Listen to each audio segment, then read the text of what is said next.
Kung hanggang ngayon mga idol ganito pa rin yung gamit nyo na charger mga idol na napakasagabal po habang naglalaro kayo ng COD M, PUBG, Firelight or kahit anong nilalaro nyo na games mga idol, no? So masyadong sagabal mga idol kaya mahirapan po kayo gumalaw mga idol. So meron tayong nakita dito mga idol sa TikTok mga idol. Ito po yung T100 natin mga idol na naka 66 watts na po siya mga idol from Plexton. So ganito po yung itsura niya mga idol. So napili po natin mga idol gamit po yung Xiaomi Pad 6 itong USB to Type-C po.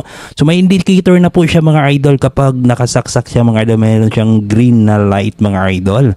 So yun nga mga idol, itry po natin mga idol. So ganun po siya mga idol, no? As you can see mga idol, para lang po siyang dinikit. O napakaganda siya mga idol, hindi na po siya sagaba, so mas madali na po siyang makagalaw mga idol, no? So kita nyo naman mga idol, batak na batak mga idol, pero edited lang yan. So kung kayo mga idol, naghanap po kayo ng charger mga idol na good for gaming mga idol, meron po itong tatlong klase mga idol ha. Merong Type-C to Lightning. So ganito po yung itsura niya mga idol. Ito po pang mansanas user to mga idol ha. Meron din po tayong Type-C to Type-C mga idol. So sa mga Type-C user dyan. At saka last but not the least mga idol, ito po yung USB to Type-C mga idol na gamit po natin mga idol. Kaya kung meron kayong katanungan mga idol regarding sa Plexton, follow me for more videos. Thank you!